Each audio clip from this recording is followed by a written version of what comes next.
más bien de todo lo que ya habíamos visto. Miranda, ok, déjame pongo tu asistencia antes de que se me olvide. Espérame tantito, ¿eh?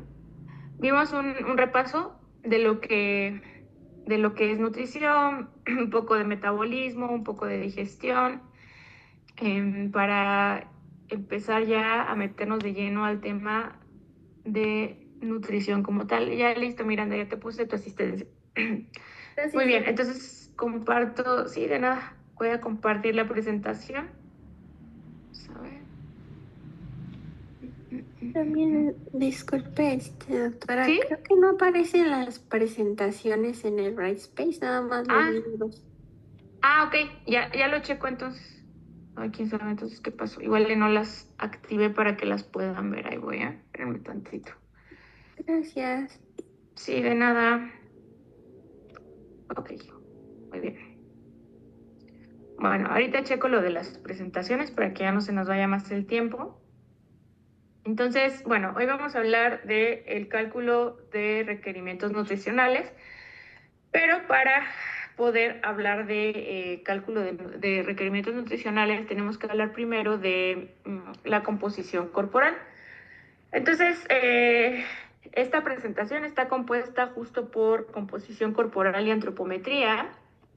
Después de ahí vamos a ver gasto energético y después de ahí vamos a hablar de las fórmulas, ¿ok? Entonces, antes de continuar, me gustaría que ustedes me platicaran por qué será necesario conocer este contexto o por qué será importante conocer acerca de la composición corporal para que nosotros podamos hacer el cálculo de los requerimientos energéticos de una persona. A ver, ¿quién me platica? Yunuen, adelante. Puede igual variar conforme a la patología, si solo nos dejamos guiar, por ejemplo, por el peso y la altura, podemos tener un caso que sea una persona con edema, ¿no?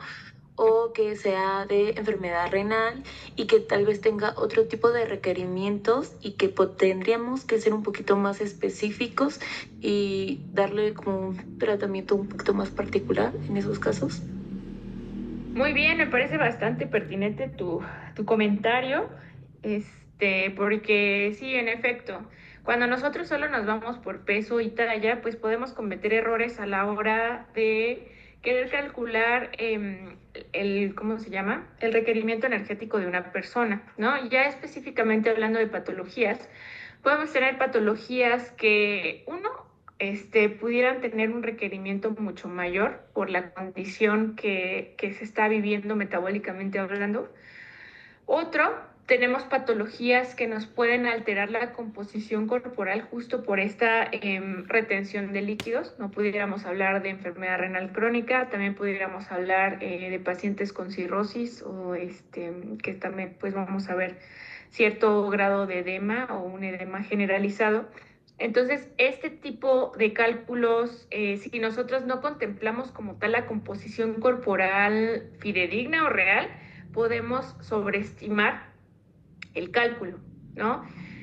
Justo ayer me tocó ver una paciente con esta enfermedad renal crónica, ya una función renal bastante disminuida de 21, su tasa de filtración glomerular, ya es una persona mayor, entonces, pues bueno, normalmente en los adultos mayores la evaluación de la composición corporal es muy diferente, ¿no? Ya no nos vamos como, o sea, ya le damos importancia a otro tipo de cosas, ¿no? Por ejemplo, cantidad de músculo, funcionalidad del músculo, ¿no? Y bueno, nos enfocamos en otras cosas y aunado a la patología que tenía la paciente. Entonces, bueno, al pesarla, la paciente pesaba 59,6 kilos, pero a la hora de que se paró, pues me di cuenta que tenía edema en la parte, ¿cómo se llama? Edema de tobillo. Estaba bien edematizado. Entonces, pues regularmente, o sea, si nosotros nos vamos nada más con la finta de, pesa 59 kilos, pero bueno, en este caso, esta paciente Le comento, ok, usted pesa 59.6 kilos, pero debido a que usted tiene este grado de edema, no, lo tenía hasta la rodilla, sí, porque le estuve ya palpando hasta la rodilla, fue donde tenía el edema, y entonces en ese caso tendríamos que calcular el peso seco, ¿no? Que ya veremos algunas fórmulas cuando estemos hablando un poquito acerca de estas patologías. Espérenme que me están hablando aquí otra alumna. Ok, Andrea, Camila, ahorita te pongo tu asistencia. Entonces, bueno, en este caso habría que calcular el peso seco y ya a partir del edema de hasta rodillas se le restan 4 kilos, ¿no? Entonces, bueno, ya con base en esto, pues ya podemos tener un cálculo más real acerca del requerimiento de la paciente en este caso, que también el peso es un marcador que me sirve para calcular los macronutrientes. Si ustedes se acuerdan en cálculo dietético, tal vez por ahí tengan alguna memoria perdida de que cuando nosotros hacemos un cálculo dietético, normalmente los macronutrientes los calculamos por kilogramo de peso del paciente o de la paciente, ¿no? Entonces, al ser una paciente con enfermedad renal crónica que tenemos que cuidar bastante la parte de las proteínas, imagínense si le dejo esos 4 kilos de más, pues puede llegar a ser algún problema, ¿no? Entonces, sí, como decía su compañera, bastante acertado su comentario, es necesario para no sobreestimar y no subestimar. Aparte, ya yéndonos a cosas mucho más simples y mucho más básicas, vamos a tener una diferencia. Cada uno de nuestros tejidos son tejidos activos, ¿no? Ahorita hay mucho interés por estudiar el tejido adiposo porque antes se creía que nada más era un tejido de almacenamiento. Ahorita nos hemos dado cuenta que el tejido adiposo pues es un tejido bastante complejo, ¿no? Que no solo almacena grasa, sino que tiene también la capacidad de tener función a nivel inmune y también de producción de sustancias proinflamatorias, ¿no? Entonces, pues ya no solamente vamos a ver el tejido adiposo como un tejido de almacenamiento, de aislamiento, sino más bien ya lo podemos ver como un tejido que la verdad participa en muchas funciones de nuestro cuerpo. Y cada uno de nuestros tejidos va a tener un gasto energético específico, ¿no? No es lo mismo, o sea, un tejido adiposo en reposo va a tener cierto gasto energético y el músculo va a tener otro gasto energético. Pero antes de platicarles más al respecto, ¿ustedes cómo se imaginan que se distribuya esto del gasto energético con base en estos tejidos? Porque bueno, normalmente los tejidos que medimos cuando estamos evaluando la composición corporal, pues se basan en esto, ¿no? Grasa y músculo. ¿Alguien sabe cómo se comportan estos tejidos? Yo no estoy muy segura, doctora, pero yo creo que gasta más energía el músculo. Excelente, muy bien, Naomi. Sí, en efecto, gasta más energía el músculo. Si nosotros nos ponemos a pensar en una persona que se dedica al gimnasio, no sé, esos gym bros que son súper musculosos, digamos que esa persona pesa, no sé, 80 kilos, ¿no? Un hombre de 80 kilos, el cual tiene una masa muscular, pues una cantidad de masa muscular bastante importante, ¿no? Entonces, esa persona va a estar comiendo tal vez bastante parte del día, va a estar come, y lo que come nunca se va a ver traducido en, ay, aumenté peso o engordé, ¿no? El típico engordé, sino más bien esa persona lo que come lo metaboliza de cierta forma que no va a subir de peso, ¿no? Pensemos ahora en una mujer que ya está entrando a la menopausia, ¿no? Que tiene 80 kilos de peso y que no hace ejercicio y que pues la mayoría de ese peso viene de tejido adiposo. Entonces esa paciente, si se pone a comer a la par del gym bro, que es musculoso, casi, o sea, nada más de respirar la comida va a aumentar de peso, ¿no? Y esto se explica justo, y claro que también la composición corporal, o sea, a simple vista se va a ver diferente. Y esto se va a explicar justo porque estos tejidos van a tener características particulares. Entonces voy a poner mi cámara nada más para enseñarles cómo, ¿A dónde voy con esto? A ver, vamos a ver. Aunque ya no medio despeinada, no se fijen en eso. Ok, muy bien. Entonces, ¿sí se ve mi cámara? Así, ahí está. Ok, entonces aquí tengo los dos tejidos, ¿no? Estos son mis réplicas de tejidos. Tengo el tejido muscular y el tejido adiposo, ¿no? Entonces, a simple vista, esto se supone que es medio kilo de grasa y medio kilo de músculo, ¿no? A simple vista, este tejido adiposo pues tiene mucho más volumen. Esto quiere decir que el tejido adiposo es menos denso, ¿no? Entonces, para pesar lo mismo que el músculo, necesitamos mucho mayor volumen de tejido adiposo. Entonces, por eso vamos a ver, o sea, si nosotros comparamos a dos pacientes con el mismo peso, pero con diferente composición corporal, llamémosle el Jimbro de 80 kilos y la mujer en etapa de menopausia con 80 kilos y con un porcentaje elevado de tejido adiposo, pues vamos a ver que el Jimbro va a estar compacto, ¿no? Se va a ver pues ahora sí que marcado. ¿Por qué? Porque su tejido pues va a ser principalmente músculo. Entonces, si se fijan, el tejido es mucho más compacto y entonces pues se ve más firme, ¿no? Y el tejido adiposo, entonces, la paciente, pensemos que son de la misma estatura, pero la paciente se va a ver con mucho más volumen. Y esto va a ser porque el tejido adiposo, pues, digamos que ocupa más espacio, ¿no? Aparte de esto, el tejido adiposo en reposo gasta mucho menos calorías, ¿no? O sea, el tejido adiposo en reposo, digamos que va a requerir no me acuerdo cuántas calorías, la verdad, ahorita se me fue. Les voy a investigar el dato porque sí es importante, pero bueno, creo que gasta como 1 caloría por minuto en reposo por kilo, ¿no? Una cosa así.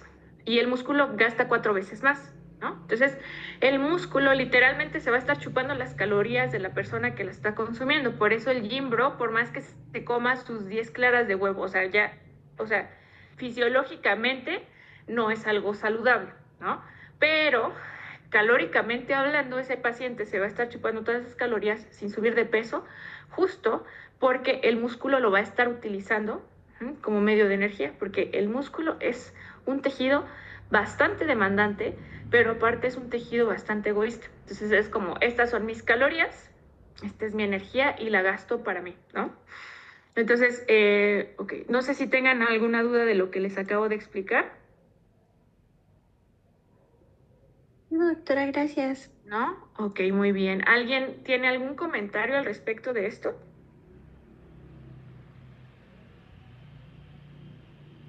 ¿No?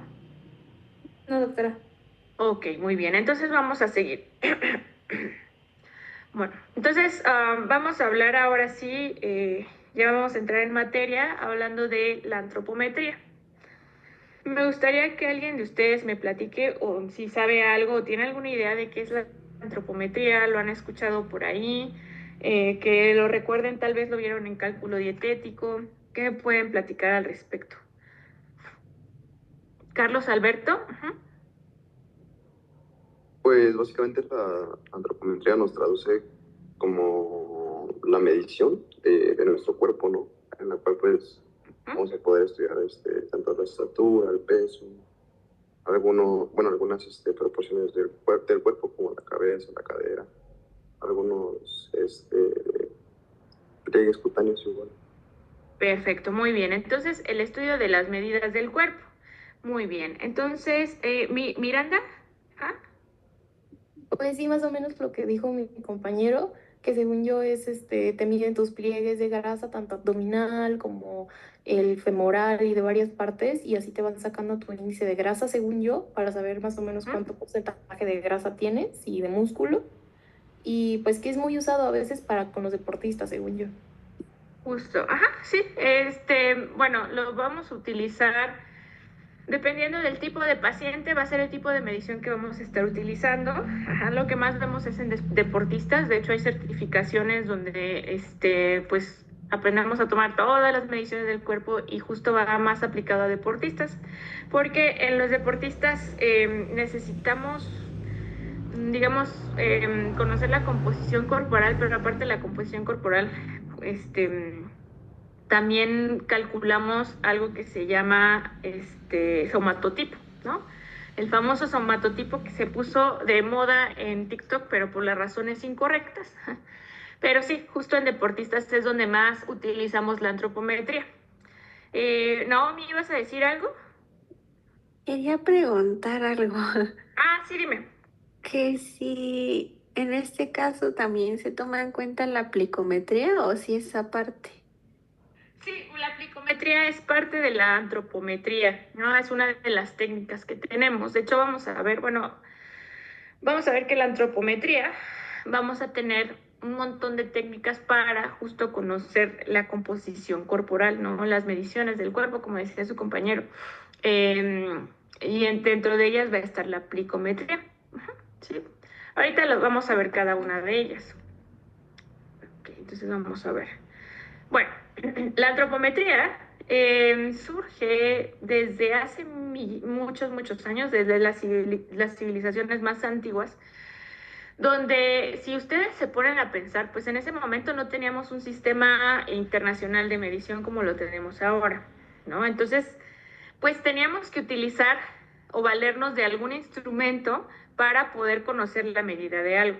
Normalmente las mediciones se hacían a través, o sea, se utilizaban partes del cuerpo para conocer la medición de algo, ¿no?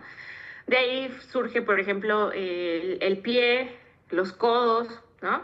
Entonces, eran justo los instrumentos de medición con los que contaban en ese momento. Entonces, la palabra antropometría surge de antropos, que es humano, y metrón, que es medida. Entonces, medida del humano. ¿Cómo se define la antropometría? Pues es una recolección sistemática, ¿no? Y correlación de medidas, ¿no? Entonces, primero voy a recolectar medidas y después las voy a correlacionar. ¿Con qué las voy a correlacionar? Con las medidas o los rangos establecidos para la población. Ya lo vamos a ver un poquito más adelante. Entonces voy a tomar mediciones de los individuos y en estas mediciones vamos a incluir las características físicas del cuerpo humano, tanto peso, tamaño y figura, ¿no? O forma. Entonces, la antropometría se va a enfocar en todas estas partes: peso, tamaño y figura de la persona.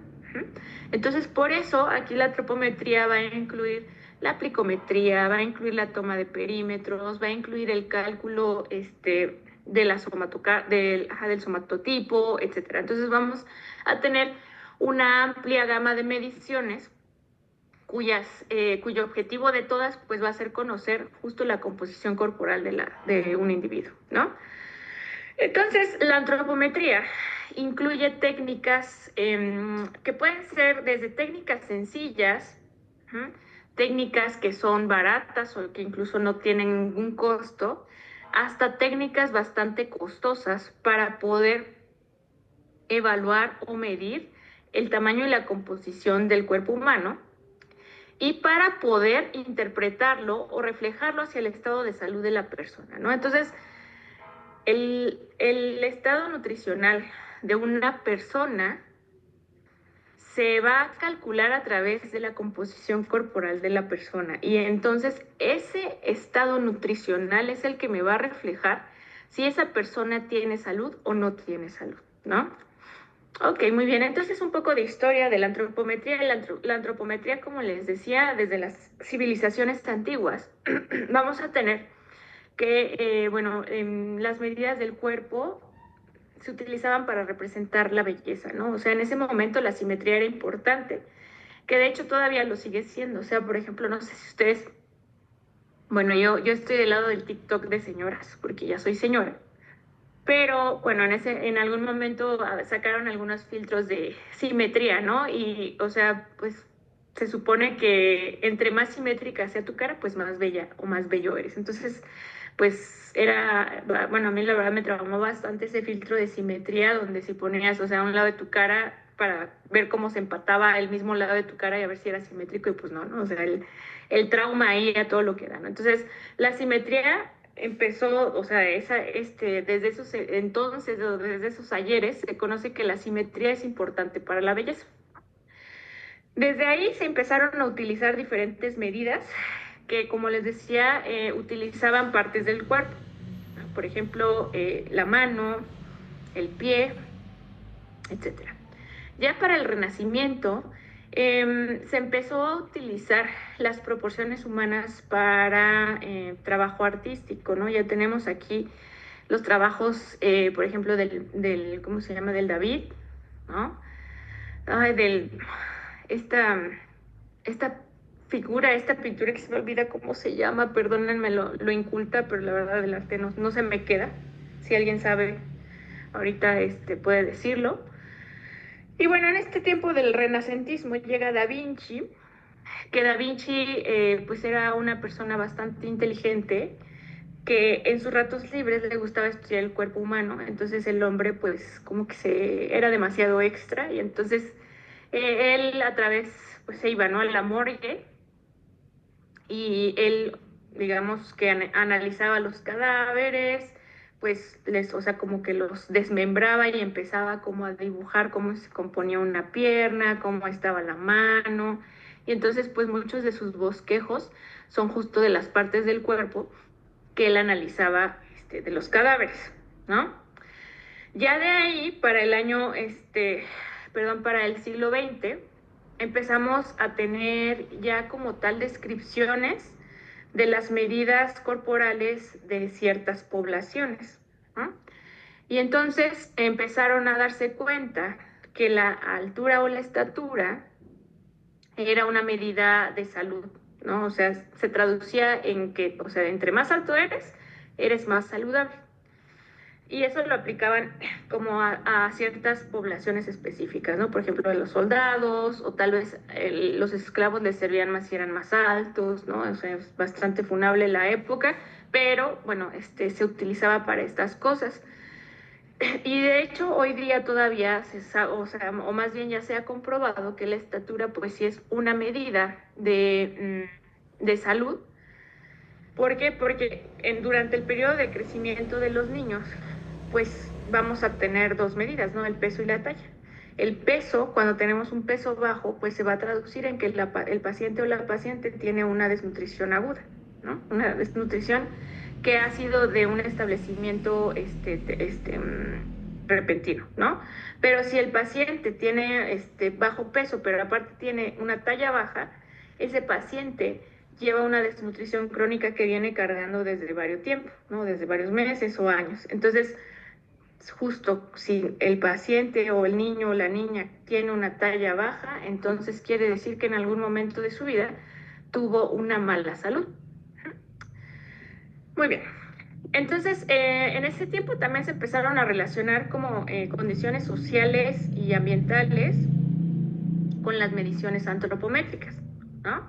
Se empezó a ver, por ejemplo, que personas con menores recursos económicos tendían más a la obesidad, o personas con un buen recurso económico tenían un mejor crecimiento y desarrollo, hablando de estatura.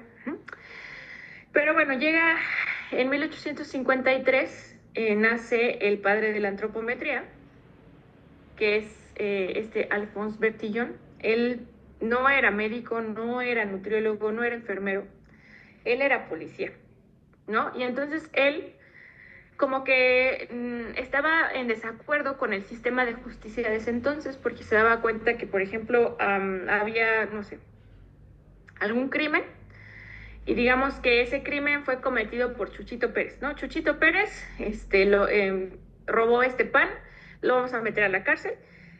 Y entonces resulta que ya después que lo dejaban salir, pues tal vez quedaba ahí en el récord: Chuchito Pérez robó un pan en tal año, ¿no? Y entonces pongan ustedes que volvía a cometer un crimen Chuchito Pérez, pero pues tal vez le iba a ir peor si ya tenía un récord del crimen, ¿no? Entonces decía, no, pues yo no soy Chuchito Pérez, yo soy no sé, Panchito Ramírez, ¿no? Entonces, pues no había manera de comprobar que él fuera o no Chuchito Pérez, ¿no? Entonces, él lo que dijo, o lo que se dio cuenta, fue de la necesidad de tener un registro como mucho más específico de las personas que entraban o que eran recluidas en la cárcel, y entonces pues empezó a tomar medidas de esas personas, ¿no? Tanto de circunferencia de cabeza, tanto de frente, de acá las cejas, etcétera, ¿no? Entonces, él empezó a tomar esas medidas y ya también con el tiempo, o sea, empezó a hacer esos registros y también con el tiempo creó los famosos mugshots, que son como las fotos esas que les toman de cárcel cuando las famosas así como Lindsay Lohan y Justin Bieber que tienen sus fotos de cárcel, bueno, esos son los mugshots. Entonces, él fue como el pionero en esa parte, pero se basó mucho en la antropometría, ¿no? Entonces, ya Chuchito Pérez, si volvía a robar un pan, pues ya nos iba a salvar porque se comprobaba que en efecto era la misma persona, ¿ok? Muy bien. Entonces, la antropometría nos va a servir para varias cosas. Primero, pues nos va a ser un indicador para predecir el desarrollo de enfermedades crónicas. Por ejemplo, se ha visto que un mayor perímetro de cintura pues está asociado con el desarrollo de enfermedades cardiovasculares. Se ha visto, por ejemplo, que un mayor índice de masa corporal está asociado con el desarrollo de ciertos tipos de cáncer, ¿no? Entonces, eso lo sabemos gracias a la correlación que existe entre las medidas antropométricas y la enfermedad. También, como les decía, se ha asociado a factores sociales y ambientales, como, bueno, si este pequeño crece en una zona marginada, pues puede ser que su desarrollo no sea adecuado y entonces tenga una talla baja toda la vida, ¿no? Por ejemplo. Y también se utiliza para evaluar como la condición física de las personas a través de la composición corporal, ¿no? Y también para identificar una disminución o un declive de la condición física y de la composición corporal de las personas, pues a través de las mediciones, ¿no? Entonces, por ejemplo, podríamos pensar en los pacientes que llegan, no sé, que pueden llegar a la consulta y dicen, no, pues es que yo hago un montón de ejercicio, ¿no? Y entonces los mides y pues tal vez lo que ellos expresan no concuerda con la composición corporal. Hay muchas variables, claro, ¿no? No nada más es como hago ejercicio y ya me pongo bien musculoso, ¿no? O sea, no es así, ¿no? Pero normalmente uno puede saber o darse cuenta si una persona se mantiene activa durante el día a través de la composición corporal sin que te diga nada, ¿no? O sea, ya te imaginas cómo va a ser el hábito de esa persona. Y también, por ejemplo, en los abuelitos, los adultos mayores, vamos a estar viendo un declive de la composición corporal, especialmente la masa muscular, por la falta de actividad física, ¿no? Que de hecho la masa muscular empieza su declive a partir de los 30 años, ¿no? Es como el punto más alto y ya de ahí va para abajo. Entonces, pues la composición corporal nos sirve para saber muchas cosas, incluso se ha asociado con hechos históricos, ¿no? Por ejemplo, vemos en esta gráfica, vamos a tener esta gráfica, aquí abajo vamos a tener diferentes periodos en la historia, y aquí arriba vamos a tener índice de masa corporal y peso de la población, de hombres estadounidenses, ¿no? Entonces, si se fijan, en esta primera barra que tenemos aquí, que eran los 1850, pues las personas tenían un índice de masa corporal menor a 20, ¿no? O sea, tirándole hacia el bajo peso, ¿ok? Pero a partir de los 1870 hacia el 1950, si ustedes se fijan, hubo un alza brutal del índice de masa corporal y del peso corporal de las personas. Y esto coincide con hechos históricos que vamos a ver de este lado, ¿ok?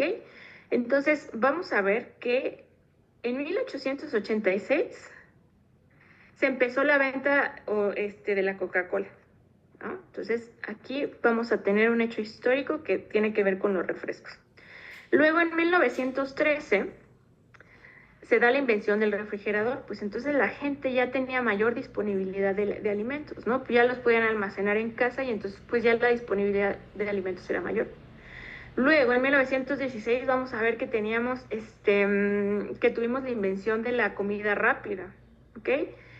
Entonces, si se fijan, este salto de composición corporal de aquí hasta acá, pues tiene que ver con un montón de prácticas que hoy en día sabemos que no son las más adecuadas para la salud.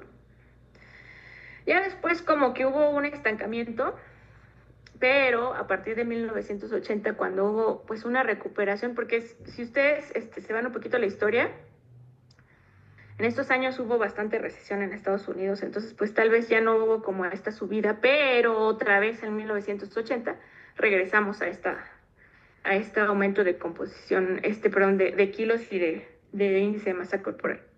Muy bien, entonces ya, basta de historia, ahora vamos a pasar a cuáles son las medidas antropométricas. Vamos a ver que tenemos 3 grandes grupos y ya de ahí vamos a ir viendo los tipos dentro de cada grupo, ¿ok? Entonces, la antropometría, las medidas antropométricas se van a dividir en 3. Vamos a tener medidas de estructura, medidas de composición y medidas de tamaño. Entonces vamos a ver cada una de ellas. Pero bueno, antes de ver cuáles son, no sé si alguien de ustedes me pueda platicar por qué creen que sea importante. O sea, ya que vimos qué es la antropometría, ya que vimos algunas aplicaciones, ¿por qué creen ustedes que es importante la antropometría o cómo la podrían utilizar ustedes como médicos, ¿no? O sea, yo no les voy a poner a ustedes o no les voy a decir, ustedes van a tener que medir, hacer diagnósticos nutricionales, porque pues, ese no es el trabajo de ustedes, ¿no? Ustedes van a hacer otras cosas, pero sí que pueden basarse o utilizar la antropometría, ¿no? Entonces, ¿cómo la usarían? Miranda. Por ejemplo, bueno, maybe porque estamos rotando en pediatría, pero Ajá. yo pienso que en pediatría es muy usable por los percentiles, porque así puedes ir viendo si el niño tiene un buen crecimiento o si está teniendo un buen desarrollo, también por el índice de cefálico, el índice torácico, y así puedes ver realmente, pues, mediante su somatometría, que también está el niñito. Excelente, muy bien. Bueno, en los niños es el trauma, ¿no? O sea, en los niños justo la parte de irlos midiendo, irlos pesando, en especial cuando son neonatos, o sea, como que este periodo desde que son neonatos y que son lactantes, ese periodo es bastante crítico para estar monitoreando el peso y la talla del pequeñito, ¿no? Entonces sí, justo nos sirve tanto para estar viendo si el niño, si el bebé se está alimentando bien, si hay algún problema de salud, ¿no? Que puede ser importante y que puede estar asociado o que puede, o sea, o que un buen indicador de un problema de salud va a ser justo la composición corporal, que bueno, en bebé solo es peso, talla y perímetro cefálico. Muy bien. Naomi, y luego, a ver, déjenme ver quién más levantó la mano. Frida primero y luego Naomi, por favor. Bueno, igual yo creo que la circunferencia de cintura como para ver si el paciente tiene pues algún problema o riesgo cardiovascular y también pues el estado de nutrición del paciente creo que puede ayudar mucho para aportar al diagnóstico clínico. Excelente, muy bien. Ahorita voy a comentar un poquito al respecto, pero sí, muy bien, me gusta esa participación. Naomi. Yo pensaba que quizás también, por ejemplo, en pacientes que tienen cáncer, como para identificar si todavía tienen cierta cantidad de masa muscular o si ya hay caquexia o ese tipo de medidas para hacer como decisiones clínicas de qué se le va a hacer como en su alimentación, como ya en un hospital. Excelente, muy bien. Pues entonces, pues sus compañeras nos dieron bastantes buenos ejemplos en diferentes contextos. Sí, por ejemplo, lo que decía Frida acerca del riesgo cardiovascular. A veces yo tengo una pelea. Yo los quiero mucho a todos mis estudiantes, de verdad, y yo trato de que sean lo mejor que se pueda, justo porque como ya llevo muchos años en la práctica clínica, siempre ando haciendo corajes, ¿no? Entonces, uno de mis mayores corajes es que los médicos tienden a tomar peso y talla. No voy a generalizar, pero al menos mucho de lo que yo me he enfrentado es esto. Toman el peso, toman la talla, como puedan, o a veces le dicen a la enfermera que tome el peso y la talla y medio lo reportan. La enfermera, si tiene ganas, pues lo hace, si no, no. Y entonces, normalmente lo que hacemos es calcular el índice de masa corporal, ¿no? Ah, pues tiene buen peso. No, pues no se preocupe, ¿no? Está en buen peso. Váyase a su casa, ¿no? Y resulta ¿qué tal? O sea, ese paciente tal vez por índice de masa corporal está dentro del rango de peso normal o peso sano, pero resulta que el médico no contempló, o sea, que dentro del índice de masa corporal, desde el bajo peso a la obesidad, vamos a tener todo un espectro de condiciones que son súper importantes para las personas, ¿no? O sea, entonces puede ser que ese paciente que mandó a casa con un peso normal calculado por índice de masa corporal, tiene un riesgo cardiovascular, ¿no? Esto puede ser porque, o sea, tal vez se le olvidó tomar el perímetro de cintura y el perímetro de cintura me va a decir mucho más que el peso por sí solo o que el índice de masa corporal por sí solo, ¿no? O tal vez ese paciente tiene cierto grado de sarcopenia, ¿no? Tenemos un montón, les digo, de espectros. O sea, por ejemplo, podemos tener pacientes delgados, o sea, delgados físicamente, pero que tienen un alto porcentaje de masa grasa, ¿no? Y esto puede ser explicado tanto porque el paciente pues tiene un consumo alto de calorías, tanto que el paciente puede tener pues no sé, no hacer ejercicio, no moverse. Entonces, hay un montón de condiciones que no estamos viendo solo con el peso, ¿no? Por eso es tan importante tomar en cuenta la composición corporal. También, como decía Naomi, ¿no? El cáncer, por ejemplo, si alguno de ustedes va a ser oncólogo o internista, o se va a meter a medicina crítica o un montón de cosas que están relacionadas que pueden ver cánceres, el estado nutricional del paciente es un marcador pronóstico de cómo ese paciente va a, por ejemplo, si le toca cirugía, cómo se va a recuperar de la cirugía, ¿no? Incluso cómo va a cicatrizar esa cirugía. O, por ejemplo, si el paciente ya no fue candidato a cirugía o le hicieron cirugía, pero también está con quimioterapias, la composición corporal va a ser un marcador pronóstico de cómo ese paciente va a responder al tratamiento y qué tanta probabilidad tiene de que el tratamiento sea efectivo, que caiga en remisión, va a tener todo que ver con la composición corporal, ¿no? Entonces, a veces se nos olvida o a veces lo pasamos a segundo plano, pero sí realmente la composición corporal tiene muchísima aplicación en el área que ustedes van a estar trabajando. Entonces, yo creo que si ustedes se llevan algo de esto, me gustaría que fuera justo que siempre tomen en cuenta la evaluación de la evaluación nutricional de los pacientes, pues para que ese paciente tenga una mejor calidad de vida o una mejor probabilidad de sobrevivir. O sea, les digo, esto va a ser bastante crucial en muchísimas circunstancias, ¿no? O que se puedan prevenir enfermedades que son altamente prevenibles, ¿no? Y que tal vez si nada más nos enfocamos en el peso, pues no las vamos a ver. Entonces, bueno, la antropometría es importante porque es una de las elementos que tiene ¿cómo se llama? La evaluación nutricional. La evaluación nutricional es un proceso, ¿no?, que lleva varios pasos, que tiene como objetivo establecer el estado nutricional de las personas. ¿Ok? Entonces quiero que se queden con eso. Estado nutricional de una persona, ¿no? El estado nutricional me va a servir para calcular los requerimientos energéticos de una persona. Y esto va a ser a través de las medidas objetivas y parámetros objetivos que se pueden relacionar con diferentes enfermedades y que entonces le podamos crear un plan nutricional adecuado, ¿no? Eso ya ustedes ya no se van a preocupar por eso, ¿no?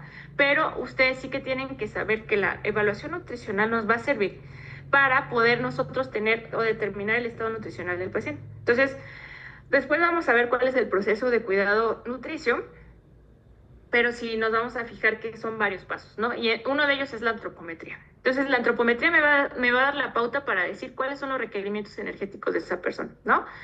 Y estos requerimientos energéticos van a ser resultado de medidas objetivas, ¿no? Que ya vimos que pueden ser bueno, ahorita vamos a ver un poquito más a fondo, plicometría, bioimpedancia, DEXA, etcétera, etcétera.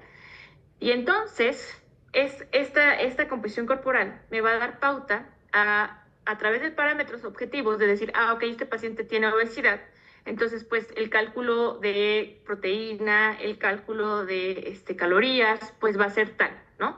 Basado en la composición de ese paciente, ¿no?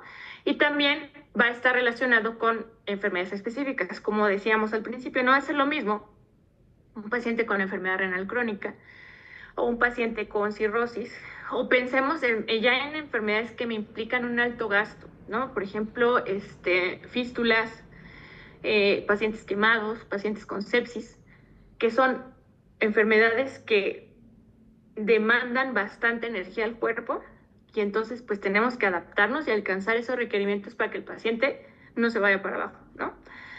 Y entonces, bueno, ¿qué es estado nutricional?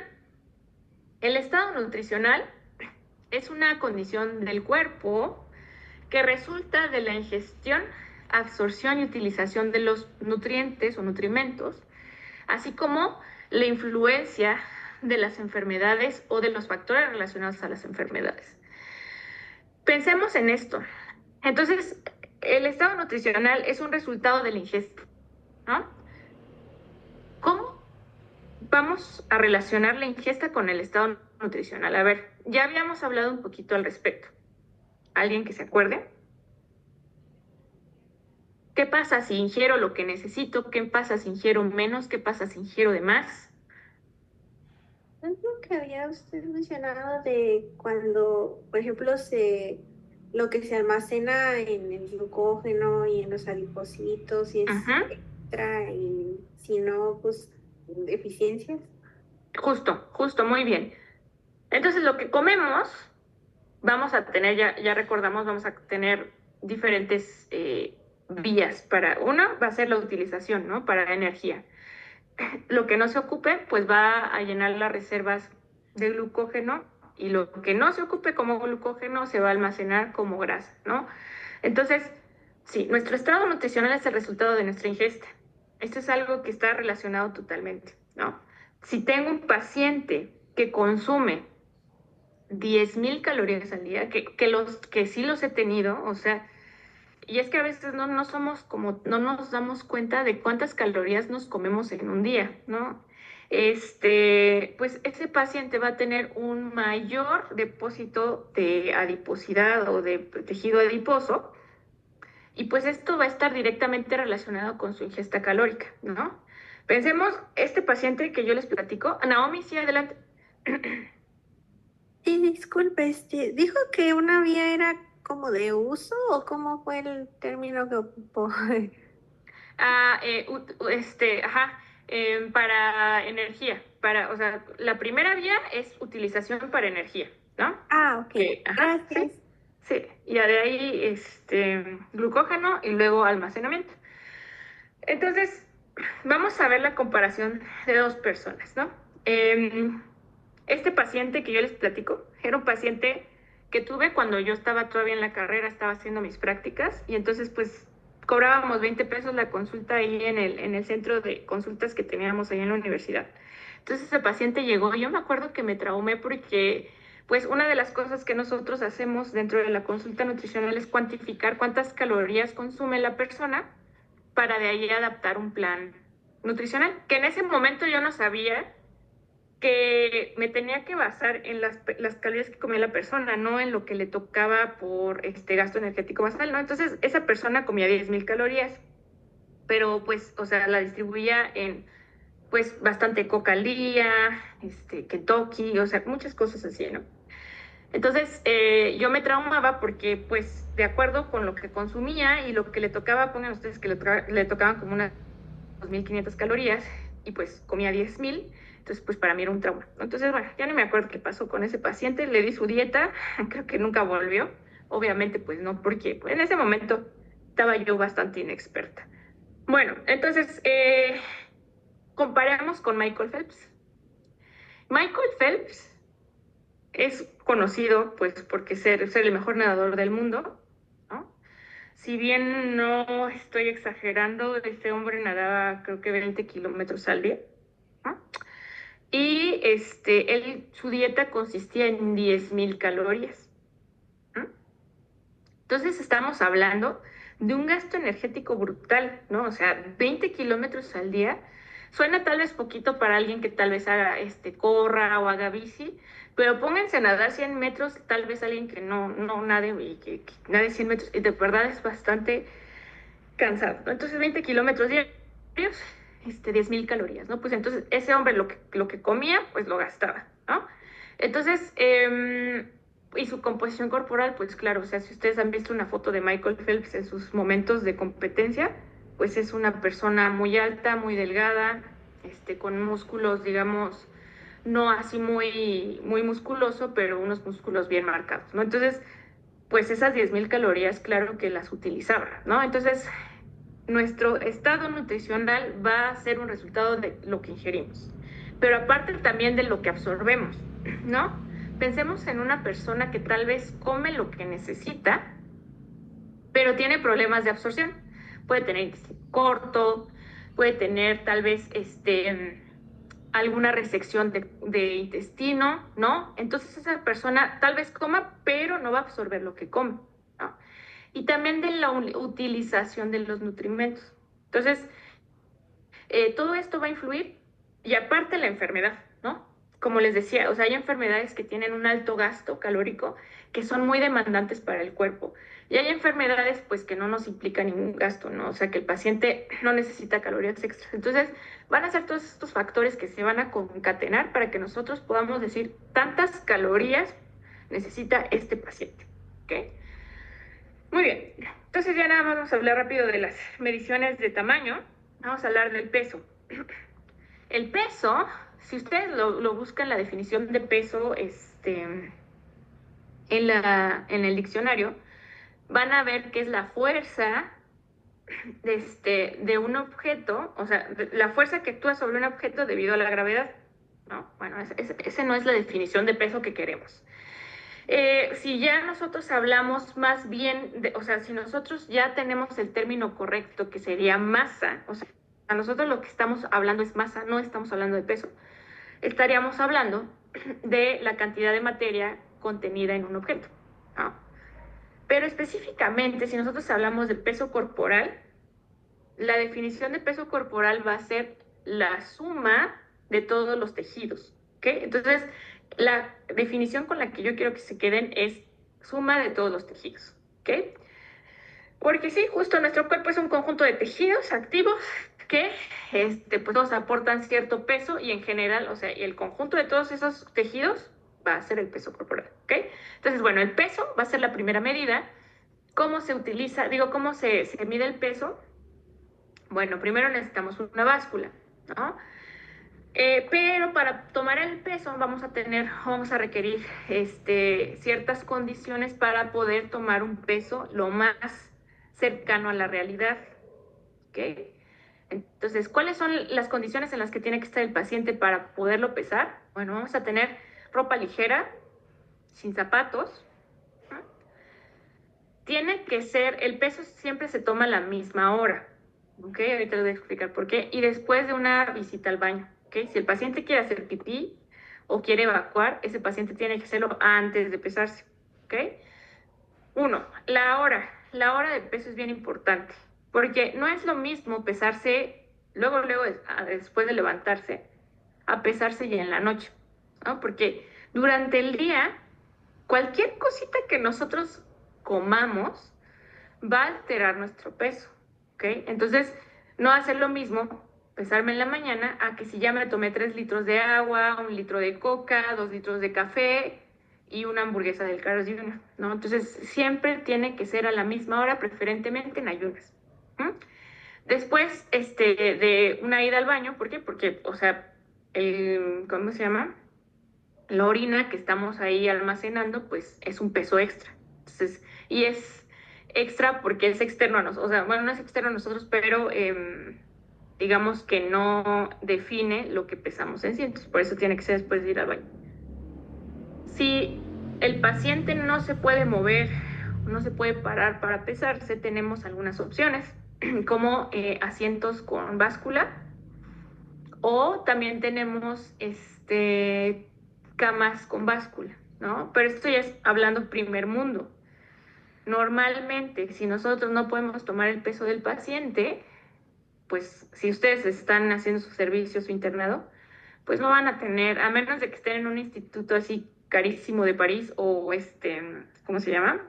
O en el ABC o en Médica Sur, no va a haber camas báscula, no va a haber asientos con báscula. Entonces lo que vamos a hacer o tenemos que hacer son utilización de fórmulas de estimación de peso, ¿no? Entonces, esto lo vamos a ver ya la próxima clase, donde vamos a hacer como un mini taller para aplicar las fórmulas. Solo ahorita quiero que sepan que existen fórmulas para estimación de peso, ¿ok?